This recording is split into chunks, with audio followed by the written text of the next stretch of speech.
Hello and welcome to Fridays Are Awesome. Happens every Friday here. I'm Carl Azus, and we're taking you around the world for today's current events.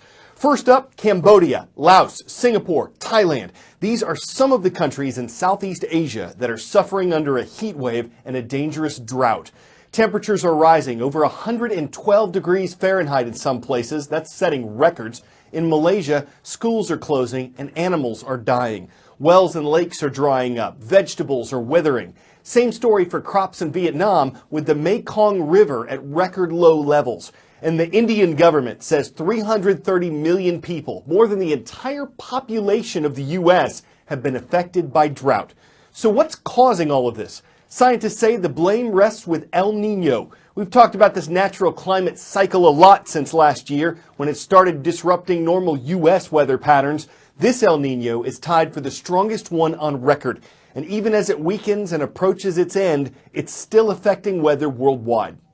We've heard so much talk about El Nino, but what is it? In fact, it's a weather phenomenon that happens between the Pacific Ocean and the atmosphere. It can have an influence on the temperature and the weather all over the world. In the springtime, the trade winds start to relax, and in a normal year, they come back during the Asia monsoon in the summer.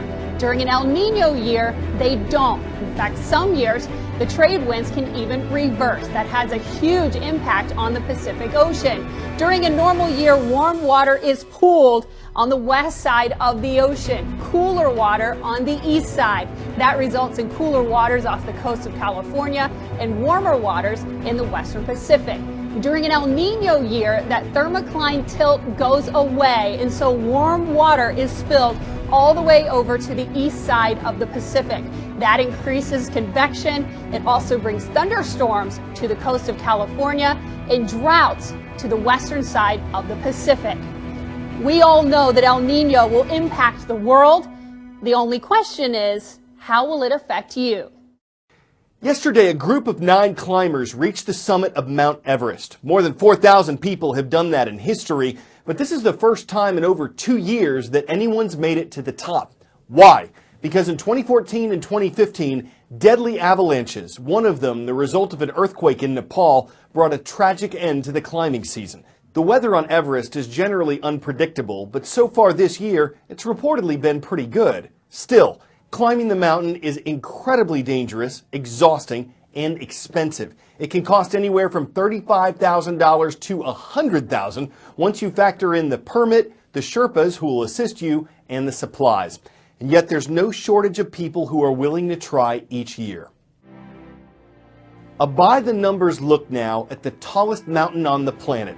Everest rises more than 29,000 feet into the sky. To put that into perspective, imagine stacking 20 Empire State Buildings on top of each other. The first people to summit the mountain, Tenzing Norgay and Sir Edmund Hillary, who reached the top back in 1953. The record for most climbs to the summit, Appa Sherpa, who's made it 21 times, and Yuichiro Miura, at age 80, became the oldest person ever to climb Everest.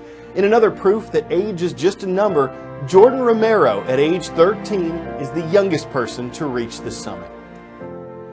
But the danger remains. More than 225 people have lost their lives trying to climb the mountain.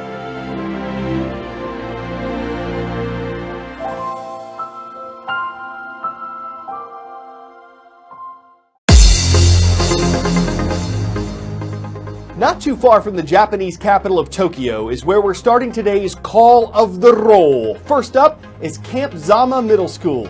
Thank you for making us part of your Friday in Camp Zama, Japan. Jumping across the Pacific, we're making a stop in La Habra, California. The Heralds are watching from Whittier Christian High School. And from the city of Danville, Arkansas, and the School of Danville Middle, welcome to the Little Johns. Great to see you.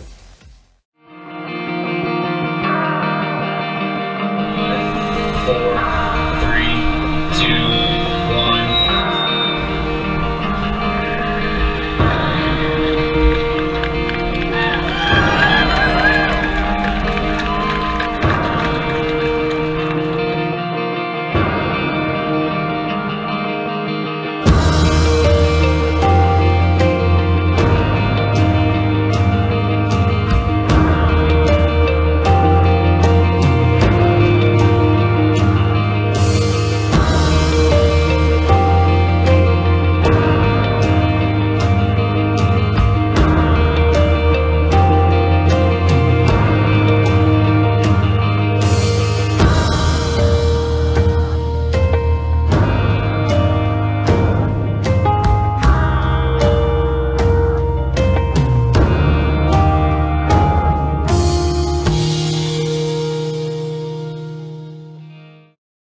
Next today, there's a new project underway, an undersea cable system that'll connect South Africa with Southern Asia, the Middle East, and ultimately the rest of the world.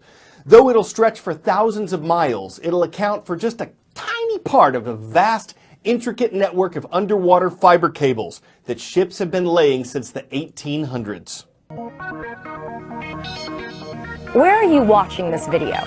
The United States, Europe, Asia? It's a cliche to say we live in an interconnected world, but duh, we do.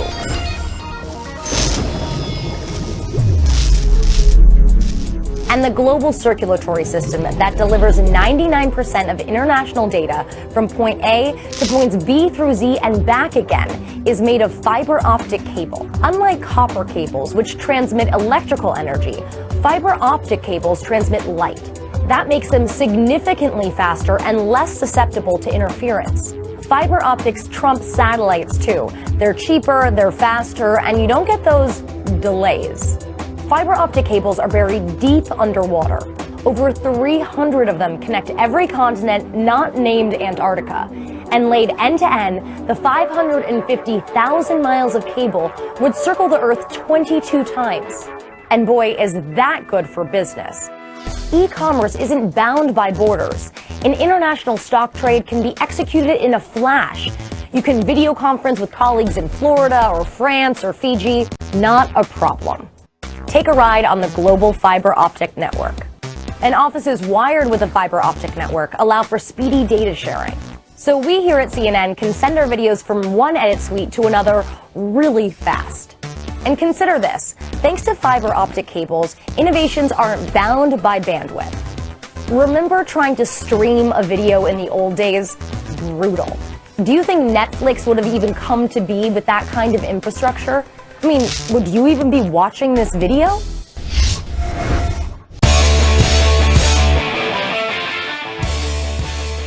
A mom in New York recently surprised her daughter at college by sneaking into a dorm room and snapping a selfie.